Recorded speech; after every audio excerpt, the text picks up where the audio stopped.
오늘 말씀의 주제는 우리가 맺어야 할 열매다, 이런 제목으로 은혜를 나눕니다. 오늘은 제가 말씀 안 드려도 추수감사절입니다.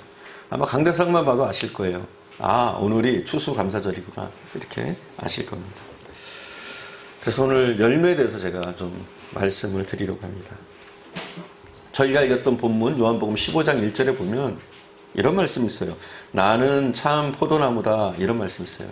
누가 하신 말씀이에요? 예수님이. 자, 예수님의 이름이 참 포도나무래요. 예수님이 그렇게 말씀하십니다. 사실은 이 말씀은 그냥 흘려드릴 말씀이 아니라 굉장히 중요한 말씀이에요. 나는 포도나무다. 이게 이름이라는 거죠, 이름. 나는 포도나무다. 예수님이 그렇게 말씀하시는 거예요. 왜 예수님이 나는 포도나무라고 했을까요? 왜? 사람의 이름은 중요합니다. 부모들이 자식을 낳을 때 그 이름에 의미를 두어서 이름을 짓습니다. 예수님의 이름도 나시기 전에 이미 있으셨어요. 그죠? 이 땅에 오시기 전에 이미 예수란 이름을 미리 말씀하셨어요. 의미가 있는 이름이라는 것이죠. 이 이름은 참 중요합니다. 출애굽기 3장에 보면 하나님이 모세에게 나타났습니다. 그리고 모세가 하나님께 이렇게 묻습니다. 하나님의 이름이 뭡니까? 사람들에게 가서 하나님을 뭐라고 소개해야 될까요? 그때 하나님 뭐라고 그래요? I am who I am. I am who I am. 나는 나다. 나는 스스로 있는 자다. 이렇게 당신의 이름을 말씀하시는 거예요. 자, 이런 나는 who I am이라는 건 뭐예요? 나는 스스로 있는 자고, 나는 지존자고, 내가 바로 이 땅을 창조한 자고, 이 모든 말이 되는 거죠. 그 이름 속에. 그렇죠? 근데 이 I am who I am이라는 이 말이 신약 성경에도 나옵니다. 그게 바로 오늘 본문 15장이에요. 15장에 보면 7번에 걸쳐서 I am who I am이 나옵니다. 헬라어로는 에고에임이라는 그런 말인데, 에고에임이란 말인데, 예수님이 7번에 걸쳐서 나는 누구누구다 이렇게 밝히십니다. 먼저 예수님이 이렇게 말씀하시죠. 나는 생명의 떡이다. 나는 세상의 빛이다. 나는 양의 문이다. 나는 선한 목자다. 나는 부활이다. 나는 생명이다. 예수님 요한복음에서 이렇게 말씀하셔요. 그리고 오늘 본문입니다. 나는 포도나무다. 이렇게 말씀하십니다. 이 말은 나는 스스로 있는 자다, 이 말하고 동일한 거예요. 나는 전능자다, 이 말과 동일한 거예요. 나는 포도나무다. 나는 참빛이다. 이런 말 속에 나는 세상을 창조한 창조주다. 지존자다. 이런 말이 포함되어 있는 말이 예수님 7번에 걸쳐서 말씀하신 이 말이에요. 그리고 오늘은 나는 바로 포도나무다. 이렇게 말씀하셔요. 사람이 어떻게 포도나무가 됩니까? 그 이름에 의미가 있다는 거죠. 예수님이 포도나무라고 자신을 말씀하신 거에는 이유가 있다는 거죠. 자, 포도나무는 어떤 나무입니까? 사실은 나무라고 할 수가 없죠. 덩굴입니다, 덩굴. 덩굴이라서 사람들 가운데 포도나무를 관상용으로 키우는 사람은 없습니다. 또 목재를 만들기 위해서 이 포도나무를 키우는 경우도 없어요. 그리고 이 포도나무는 땔감으로도 적당하지 않다고 그래요. 그럼 포도나무는 뭘 합니까? 열매를 맺습니다. 포도나무의 특징은 열매입니다. 열매 맺지 않는 포도나무는 포도나무가 아닌 거예요. 땔감으로도 쓸 수 없고 목재로도 쓸 수 없고 관상용으로 쓸 수 없는 그 포도나무의 한 가지 목적은 바로 열매입니다. 이게 뭐냐? 우리 그리스도인의 아이덴티티예요. 그리스도인은 이래야 한다는 거죠. 더 쉽게 얘기해서 그리스도인이다, 열매가 없다, 이건 그리스도인이 아니라는 거예요. 열매로 말하는 겁니다. 열매로. 우리에게 열매가 없다, 이건 하나님의 자녀가 아니라는 거죠. 우리에게 열매가 없다, 포도나무가 아니라는 거죠. 그리고 우리를 이 땅에 보내신 목적이기도 합니다. 우리가 포도나무로 사는 것, 뭐예요? 열매 맺고 사는 것. 이게 하나님이 우리에게 원하시는 삶인 줄 믿습니다. 열매 맺지 않는 인생은 쓸모없는 인생입니다. 그래서 찍어 밖에다가 버리라고 말씀하시잖아요. 열매 맺지 못하는 나무는 찍어다가 버릴 수밖에 없습니다. 성경은 항상 꽃과 열매를 대조하는 경우가 많아요. 꽃, 열매 이렇게 대조해서 하는 경우가 많습니다. 그리고 이 꽃은 순간적인 것을 상징합니다. 아름답지만 순간적인 것, 허무한 것, 이런 것들을 꽃에 상징합니다. 그래서 성경에 꽃이라는 단어가 37회 정도 나옵니다. 허무한 것, 잠시 있다가 없어질 것, 이걸 꽃에다가 다 비유를 하죠. 그리고 허무한 인생도 이 꽃에 비유를 합니다. 열매라는 단어가 또 많이 나옵니다. 200번 나와요. 200번. 열매는 뭡니까? 우리가 추구해야 될 가치라는 거죠. 크리스찬은 이 열매, 잠깐 순간적인 것이 아니라 조금 인고의 세월을 보내더라도 어렵더라도 열매를 맺는 것, 이게 우리 크리스찬들이 추구해야 될 삶이다. 이게 포도나무라는 것 속에 함축되어 있는 거예요. 하나님이 제일 싫어하는 사람이 어떤 사람일까요? 하나님 어떤 사람을 싫어할까요? 그럼 우리의 본질에 비추어서 열매를 맺지 못하는 사람을 하나님은 싫어하십니다. 특별히 입만 무성하고 보기에는 그럴듯해서 열매를 맺을 것 같이 보이는데 열매를 맺지 못하는 입만 무성한 나무를 하나님은 싫어하십니다.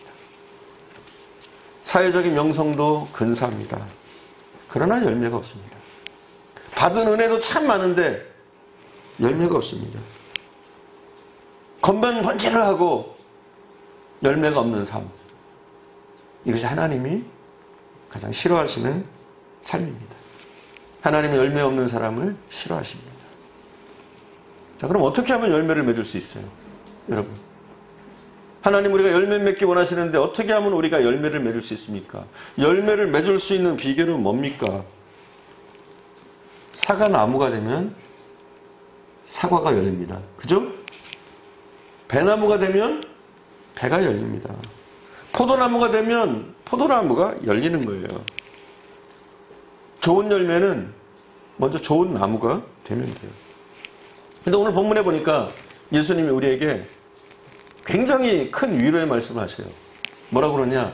나는 포도나무다 이렇게 말씀하셔요. 그죠? 누가 포도나무예요? 예수님 포도나무. 우리는 뭐예요? 가지다 이거예요. 자, 우리에게 열매가 있어야 되는데 우리가 열매를 맺을 수 있는 방법은 뭐냐면 다른 게 아니에요. 우리가 나무에 붙어 있는 것. 가지가 나무에 붙어 있기만 하면 열매를 맺은 같이 우리는 예수님께 붙어 있기만 하면 열매가 맺히는 거예요. 그래서 우리 크리스찬에게 중요한 게 뭐냐? 예수님께 꼭 붙어 있는 것. 예수님 안에 있는 것. 오늘 저희가 읽었던 이 15장 말씀에 보면 내 안에 거하라, 예수 안에, 뭐 이런 말들이 11번 정도 나옵니다. 11번 정도. 그만큼 우리가 예수 안에 있는 게 중요하다는 거예요.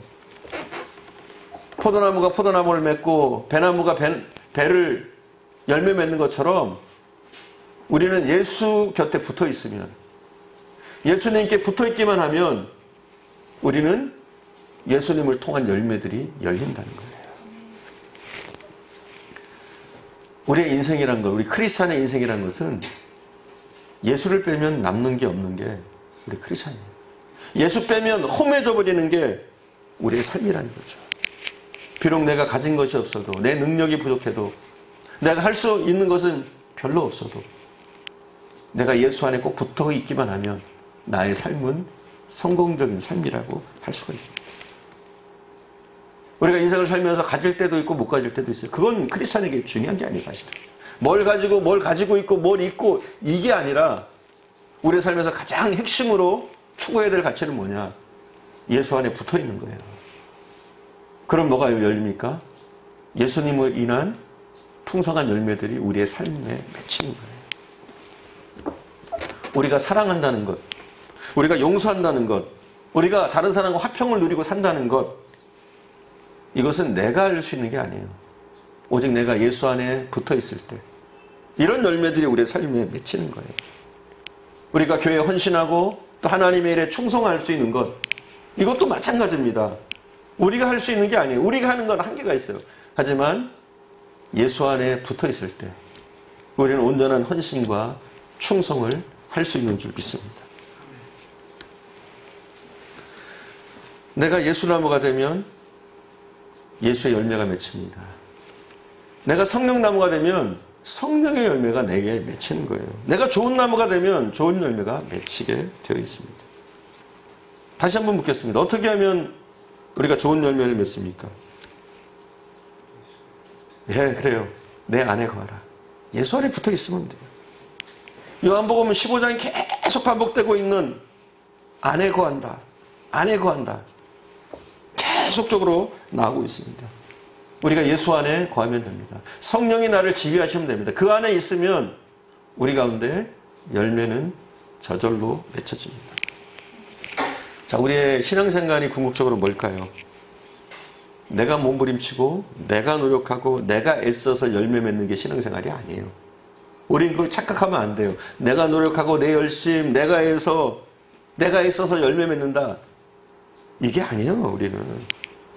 우리가 열매 맺는 비결은 뭐냐? 우리가 성령 안에 거하면 돼요. 우리가 예수 안에 거하면 열매가 맺혀지는 거예요. 세상의 모든 종교는 자기 의를 추구해요.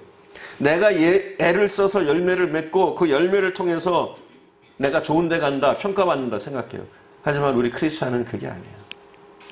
어떻게 해서든지 내가 예수 안에 붙어 있으려고 하는 것, 내가 은혜 받은 사람으로 은혜 안에 있으려고 하는 것, 이렇게 할 때 우리의 삶 가운데 열매들이 맺히는 거예요. 내가 몸부림치고 내가 노력하는 인생이었다면 이제 좀 바꿀 수 있길 바랍니다. 내가 예수 안에 거하려고 하는 것. 그럴 때 내 안에 예수님이 원하시는 선한 열매가 맺혀지는 그런 삶을 여러분이 경험할 수 있기를 바랍니다. 우리가 예수 안에 거하기만 하면, 예수 안에 우리가 거하기만 하면 농부이신 하나님이 우리에게 좋은 열매를 맺을 수 있도록 우리를 가꾸고 필요한 것을 공급하고 도우실 줄 믿습니다. 우리가 예수의 열매를 맺기 위해서 우리가 할 일은 다른 게 없어요. 예수 안에 꼭 붙어 있는 것. 우리의 기도라는 것은 무엇일까요, 그럼? 예수 안에서. 예수 안에 우리의 모든 짐과 우리의 모든 문제를 내려놓고 쉬는 거예요. 이게 뭐예요? 기도예요. 기도하고 근심하지 마세요. 기도하고 그 안에 힘을 얻으세요. 우리의 교육은 뭘까요? 교육은. 우리가 자녀들을 교육하는 진정한 교육은 뭘까요? 어떻게 해서든지 자녀들이 예수 안에 있게 하는 것. 예수에게 묶인 삶을 살도록 하는 것. 이게 최고의 자녀 교육인 줄 믿습니다. 충성은 무엇입니까? 교회를 섬기는 것은 무엇입니까? 다른 게 아니에요, 다. 우리가 예수 안에서, 진정으로 예수 안에서 우리가 평안을 누리는 것. 이게 잘 교회를 섬기는 거고 충성하는 거예요. 자, 어떻게 하면 좋은 열매가 맺혀질까? 계속 얘기를 합니다. 최근 의학의 발견에 따르면 요즘에 발견한 호르몬 중에 다이돌핀이라는 게 있어요. 들어봤어요? 다이돌핀. 이런 게 있어요. 여러분, 엔돌핀이라는 말은 많이 들어봤죠? 엔돌핀은 어때요? 우리가 기쁘고 즐거울 때 우리 속에서 엔돌핀이 생긴대요. 그럼 이 엔돌핀이 어떤 역할을 하느냐? 우리를 행복하게 만들어줄 뿐만 아니라 우리 몸속에 있는 병들도 치료한대요. 암덩어리도 사라지고, 때로는 우리에게 있던 마음의 상처들도 사라지고, 면역 체계를 건강하게 해서 우리 몸을 건강하게 하는 역할을 하는 게 엔돌핀이에요. 그래서 최고의 치료제라고 하잖아요. 근데 이 다이돌핀이라는 호르몬은 엔돌핀보다 약 4,000배가 강하다고 그래요. 몇 배요? 엔돌핀도 대단한데 이게 4,000배가 강하대요, 다이돌핀이. 근데 이 다이돌핀은 언제 생기느냐? 감동받을 때 생긴다고 그래요. 우리가 감동의 눈물을 흘릴 때, 우리가 감동으로 전율할 때, 이때 다이돌핀이 생긴대요. 저는 그런 상상을 해봐요. 야, 그래서 예수 믿는 사람들은 암덩이가 치료되는구나. 그렇게 죽을 병에 걸렸다가도 그런 다이돌핀이 몸을 지배하게 되니까 이 몸이 치료되겠구나. 그런 생각을 해요. 아무리 우리 마음속에 쓴뿌리가 있고 고통스러운 사건들이 있어도 다이돌핀이 딱 우리 몸속에 생성되면 이 모든 근심과 쓴뿌리들이 사라지겠구나. 그런 생각을 제가 하게 됐어요. 그렇지 않겠어요? 엔돌핀의 4,000배니까. 이게 언제 생긴다고요? 감동받을 때. 우리 크리스찬에게는 많이 생길 수 있어요. 왜요? 우리가 예배드리다가 여러분 감동의 눈물을 흘리잖아요. 기도하다가 하나님 앞에 엉엉 울잖아요. 그렇지 않아요? 회개 눈물을 물론 흘리기도 하는데 나도 모르는 복받쳐 오르는 그런 눈물들이 우리 속에 솟아나는 거. 이게 뭐예요? 다이돌핀이 그때 생긴다는 거예요. 그래서 여러분 중요한 게 뭐냐면 은혜 받는 겁니다. 우리 크리스찬에게 중요한 거. 은혜 받으면 다 해결되는 거예요. 우리에게 가장 중요한 건 뭐냐면 은혜예요. 은혜. 다른 게 아니라.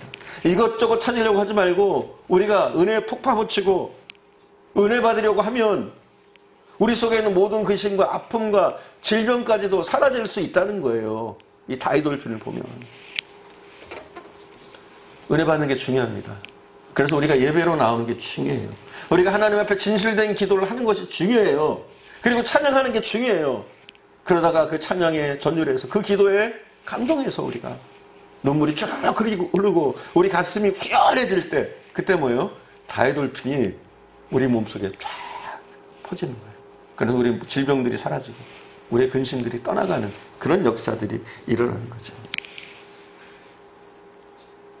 은혜 받는 게 얼마나 중요한지 몰라요. 우리가 예수 안에서 은혜 받는 게 그냥 뭐 영화 몇 편 보다가 감동하는 그런 눈물이 아니라 정말 성령의 감동으로 전율하는 그 감격과 감동을 받을 때 우리 속에 놀라운 사건들이 생길 줄 믿습니다. 자, 그럼 우리가 맺어야 될 성령의 열매는 뭡니까? 우리가 과연 맺어야 될 성령의 열매는 뭡니까?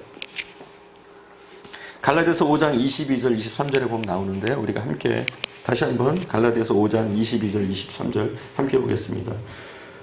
오직 성령의 열매는 사랑과 희락과 화평과 오래 참음과 자비와 양성과 충성과 온유와 절제니 이 같은 것을 금지할 법이 없느니라.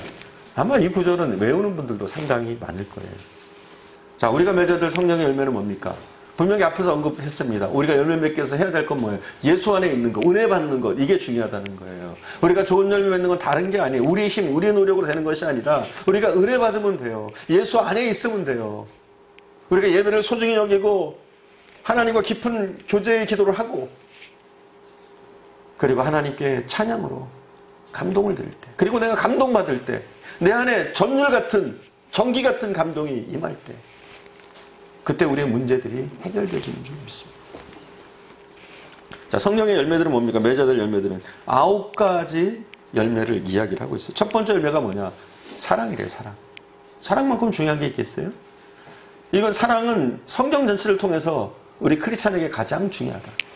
우리가 이 땅에서도 사랑이 필요하지만 우리가 죽은 후에 이 땅을 떠난 후에도 사랑은 영원하다. 이렇게 얘기해요. 그만큼 사랑은 중요한 것이죠. 그럼 여기서 얘기하는 사랑이 뭡니까? 아가페 사랑이죠. 우리가 아는 것처럼. 아가페 사랑인데 어떤 사랑이에요? 우리가 이걸 깨달아야 돼. 이 아가페 사랑을. 어떻게 깨닫습니까? 하나님이 우리를 구원하기 위해서 자기 아들을 주신 이 사랑을 우리가 깨닫는 거예요. 그리고 예수님이 기꺼이 자기의 모든 것을 우리를 위해서 드리신 그 아가페적인 사랑을 우리가 깨닫는 거예요. 이 사랑의 감동이 우리 속에 들어올 때 우리도 이런 사랑을 할 수 있는, 그래서 영혼을 살리기 위해서라면 나의 목숨도 드릴 수 있다, 이런 고백을 할 수 있는 사람이 되어지는 거죠. 여러분, 먼저 알아야 돼요. 우리가 하나님이 우리를 얼마나 깊이 사랑했는가, 예수님이 우리를 위해서 얼마나 큰 희생을 치렀는가. 이게 그냥 머리로 하는 것이 아니라 우리의 가슴으로 받아들여져야 돼요. 그렇게 할 때 우리 속에 이 사랑의 열매들이 맺혀질 수 있는 줄 믿습니다. 두 번째 열매는 뭐냐면 희락이에요. 희락의 열매예요. 예수 믿고 나면 우리 속에 희락이 생겨. 기쁨이 안 생겨요? 안 생겨요? 우리가 성령이 임하면, 예수를 정말 믿고 나면, 우리가 복음 속에서 진리를 찾고 나면 우리의 기쁨의 이유가 달라집니다. 우리의 기쁨의 이유가, 우리의 희락의 이유가 달라져요. 환경은 변하지 않고 여전히 그대로입니다. 여전히 세상은 못쓴덩어리고 가정은 경제적으로 여전히 어렵습니다. 그리고 몸도 여전히 아픕니다. 가장인데 직장을 잃어버렸어요. 이런 일들이 우리 속에 생겨요. 삶이 너무나 어려운데 이 삶이 끝나는 것이 아니라 계속 지속적으로 어려움이 지속됩니다.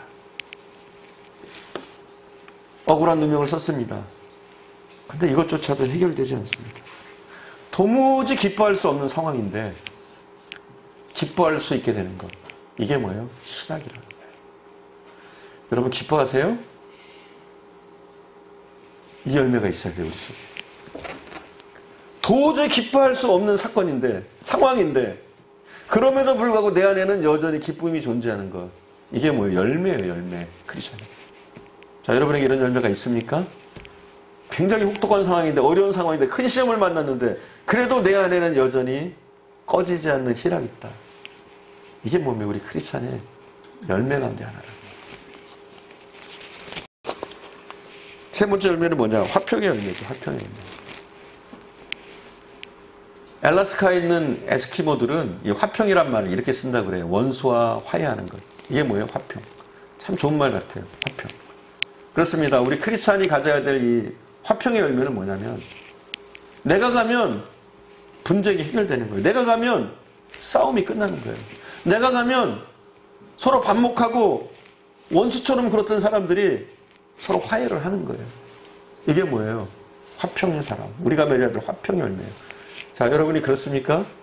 막 싸우고 있다가도 여러분이 딱 가면 그 싸움이 멈추고 서로 화해하고 서로 부둥켜 안고 이런 일들이 생깁니까? 아니면 오히려 여러분이 딱 가면은 평화로운 곳이 깨져버리고 사이가 좋았는데 사람들이 서로 으르렁거리는 그런 사건들이 생기고 있습니까? 이 화평의 열매가 우리 크리스찬들이 맺어야 될 거라는 거예요. 아무리 어렵고 분쟁이 있는 곳에, 서로 원수적인 곳에 가도 여러분을 통해서 여러분이 피스메이커가 되어져서 화평케 할 수 있는 그 열매가 우리 속에 있어야 된다는 거예요. 잘 한번 생각해 보십시오. 나에겐 과연 이 화평의 열매가 있는가? 아니면 나는 화평의 열매가 아니라 깨트리는 은사가 있는가? 그런 것들을 우리가 한번 생각을 해봐야 돼요. 그래서 우리 속에 정말 화평의 열매가 임하도록 우리가 기도하면서 화평에 힘쓰는 사람, 깨트리는 데 힘쓰는 사람이 아니라 우리의 화목과 화평에 힘쓰는 사람, 피스메이커가 되기를 간절히 축원드립니다. 자, 성령의 열매 네 번째는 오래 참음입니다. 오래 참음. 저는 오래 참음도 굉장히 중요한 것 같아요. 우리 크리스찬들이 가장 맺어야 될 열매 가운데 하나가 이 오래 참음이 아닐까 싶어요. 오래 참으면 참 고통스러워요. 그죠? 참는 게 쉽습니까? 어려워요. 근데 이게 고린도전서 13장에 이 참음에 대해서 나와 있어요. 사랑은 참는 거래요. 그래서 모든 것을 참으며 모든 것을 믿으며 모든 것을 견딘다. 오래 참으면 뭐냐? 바로 사랑과 이퀄이 될 수 있다라고 얘기해요. 근데 오늘날 사람들이 어떻습니까? 못 참아요. 내 마음에 조금만 안 들면 못 참아요.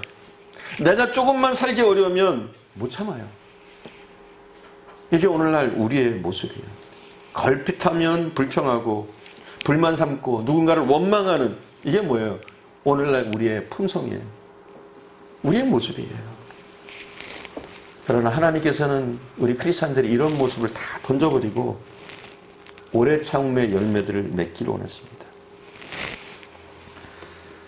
왜 우리가 오래 참음의 열매를 맺을 수 있습니까? 하나님의 신실하심을 믿는 거예요. 내게 있었던 이 모든 사건을 통해서 하나님은 나를 선한 길로 인도하실 것이다.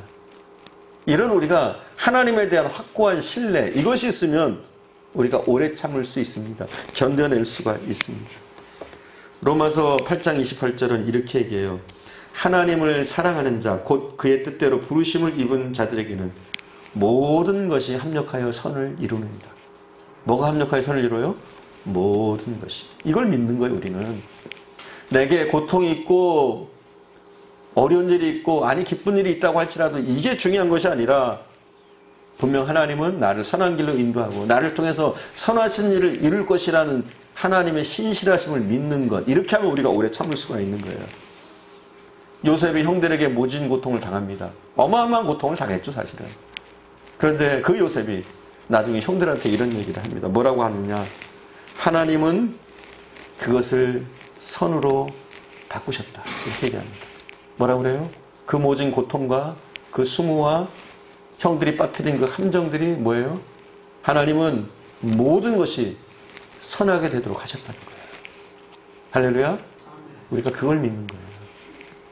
내게 아무리 모진 고통이 있다고 할지라도, 누군가에게 모험을 당하고 죽음의 위협을 당했다고 할지라도 뭘 믿는 거예요?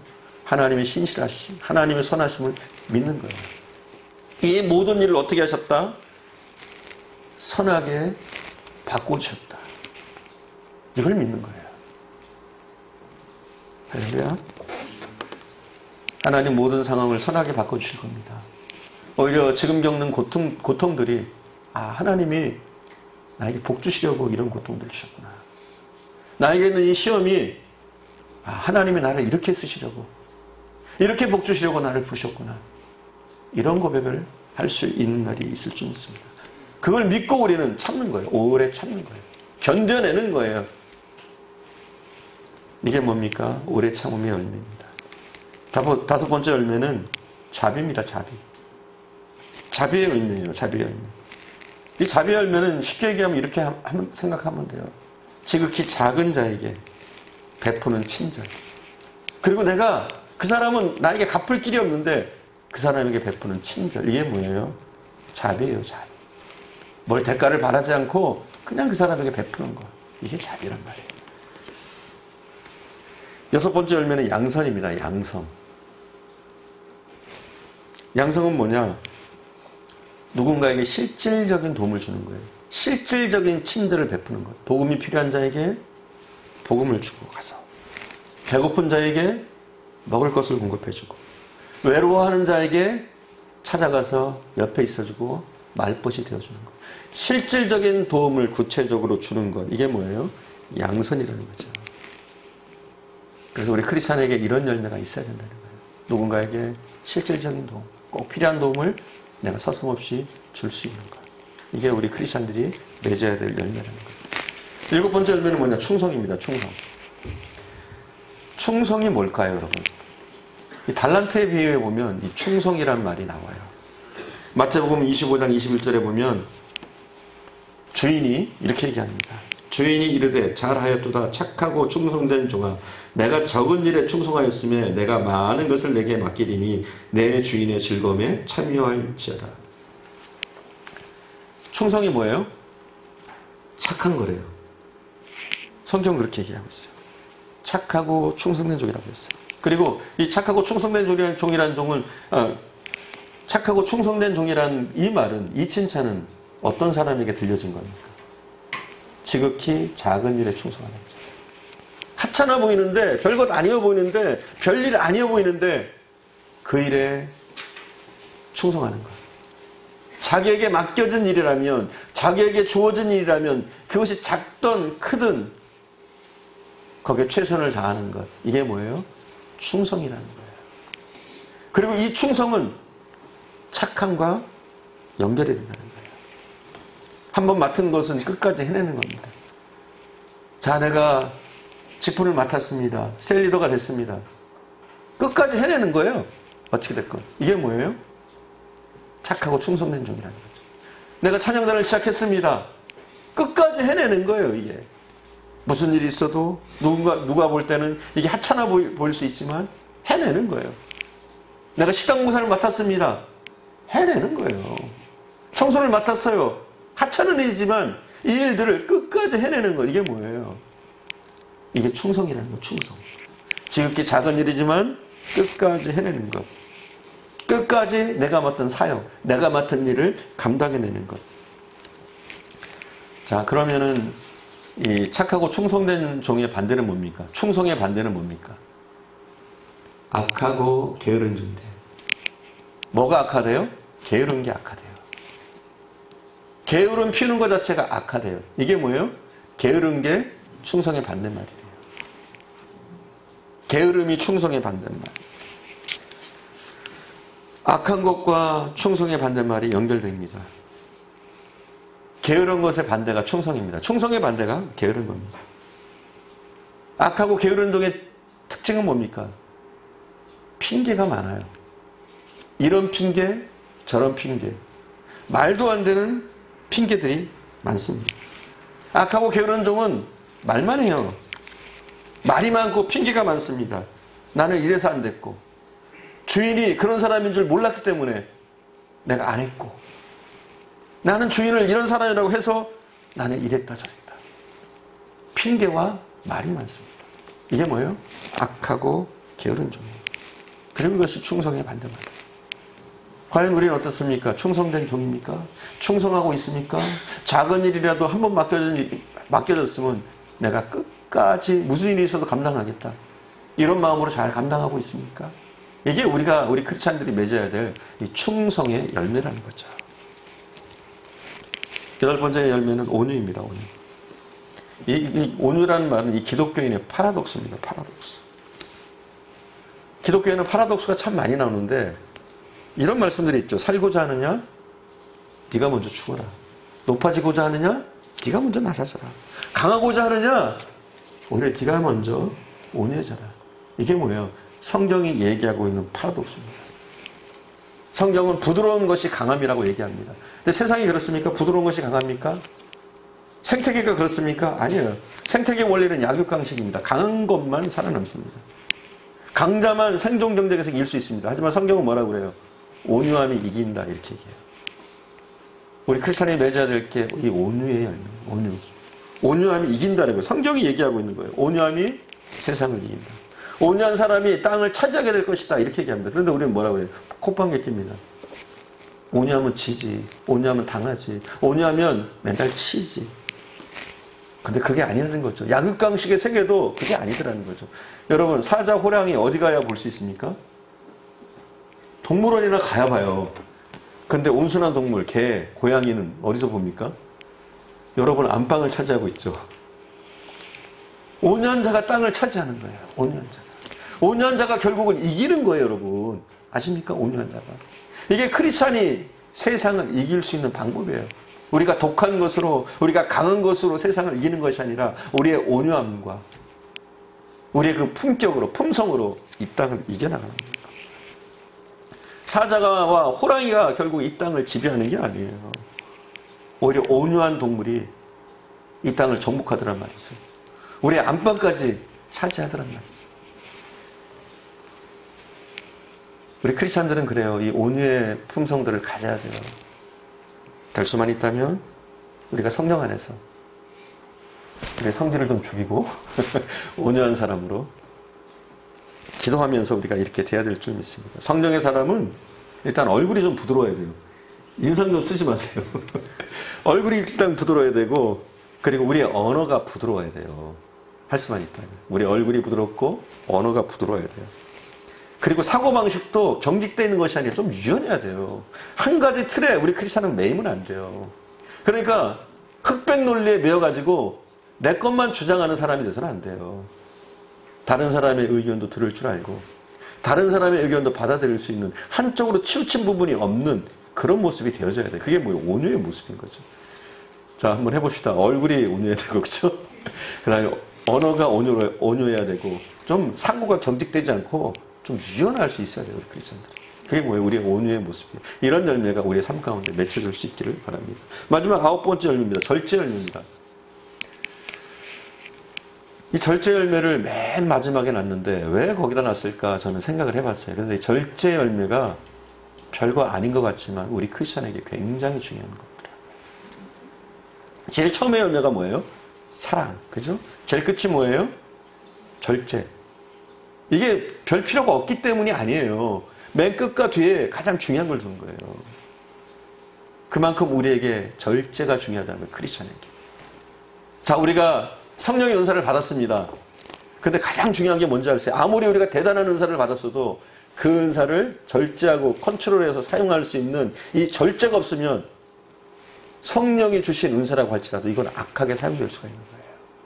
오히려 성령의 은사인데도 이것이 나를 망하게 할 수 있는 거예요. 자, 여러분에게 하나님 불을 줬어요. 어느 날 갑자기 뭐 로또를 한 1000억짜리를 맞았다고 해봅시다. 자, 그런데 이게 복이 될까요, 우리에게? 근데 절제 능력이 있으면 이게 복이 되는 거예요. 하나님 안에서 내가 잘 그것을 절제하고 컨트롤하면서 쓸 수 있는 능력이 있으면 이게 복이 되는 거예요. 하지만 큰 물질이라고 할지라도 우리가 이걸 컨트롤할 수가 없으면, 절제할 수가 없으면 오히려 이것이 악하게 되는 거예요. 뭐든지 그렇습니다. 우리가 베푸는 사랑도 마찬가지, 자녀에게 베푸는 사랑도 마찬가지입니다. 이게 과잉 사랑이 되면 아이를 망칩니다. 그렇다고 사랑하지 않으면 또 문제가 생기는 거예요. 그러니까 뭐예요? 절제. 적절하게 컨트롤할 수 있는 이 절제 능력이 우리에게 너무 귀한 거예요, 여러분. 우리가 절제 없이 남을 도우는 것도 이게 문제가 돼요. 아낌없이 줘라. 꼭 그런 건 아니에요. 그렇게 하면 어떻게 되느냐? 상대를 오히려 너무 많은 공급을 하면 이 상대를 오히려 거지로 만드는 거예요. 일어날 수 없는 사람으로 만들어버리는 거예요. 그러니까 이 절제라는 것이 우리 크리스찬들이 가져야 될 가장 중요한 덕목 가운데 하나예요. 우리 크리스찬의 삶이 어떻습니까? 성령 안에서 절제하는 삶이 아름다운 거예요. 한번 생각해 봅시다. 여러분이 기도하다가 방언을 받았어요. 근데 설교를 하고 있는데 막 방언을 한다고 해봅시다. 이게 되겠어요? 때로는 이게 성령이 임하면 처음에는 안 될 때가 있어요. 절제가. 그럼 어떻게 되냐면 굉장히 보기 안 좋아요. 그런 모습들이. 무엇이든지 절제가 되어질 때, 우리가 적절하게 사용하게 될 때 이게 아름다운 것이 되는 거예요. 그래서 우리 크리스찬의 삶이 더욱 아름다우려면, 하나님의 영광을 나타내려면 우리 가운데 절제의 은사가 있어서, 절제 열매가 있어서 잘 컨트롤하고 아주 규모 있게 사용할 수 있는 이런 모습이 되어야 되는 줄 믿습니다. 주님이 주시는 것이 모든 것이 귀한 것이지만 우리가 그것을 절제의 열매를 가지고, 절제의 은사를 가지고 우리가 잘 멋지게 사용할 수 있기 바랍니다. 여러분이 주신 재능이건 물질이건 여러분의 건강이건 여러분의 삶이건 잘 하나님께 절제된 모습으로, 세상에도 마찬가지로 우리가 절제된 모습으로 나가는 거죠. 왜 우리 크리스찬들이 요거도 먹습니까? 절제하지 못하니까. 우리가 복음 안에서, 예수 안에서 절제하지 못하니까 지금 한국교회가 정말 개망신을 당하고 있잖아요. 하나님의 이름이 너무 떨어지고 있잖아요. 사람들을 만나면 교회욕이에요. 우리가 내가 교회 다닌다고 그러면, 목사라고 그러면 교회욕이에요. 왜 그래요? 지금 저는 사람들의 잘못이라고 생각하지 않아요. 간혹 교회는 어떠냐면 세상의 지탄을 받으면 교회 잘못이 아니라는 거죠. 세상이 그렇게 선입견을 가지고 본다고 그러는데 그 시간은 지났어요. 지금은. 우리 교회의 잘못에 각성해야 돼요. 더 절제해야 돼요. 우리 크리스찬들이 크리스찬으로서 절제하고, 교회가 해야 될 일, 안 해야 될 일, 이것을 잘 가려서 절제할 때 우리에게 주신 하나님의 모든 은사가 아름답게 나타날 줄 믿습니다. 기도하겠습니다. 우리 찬양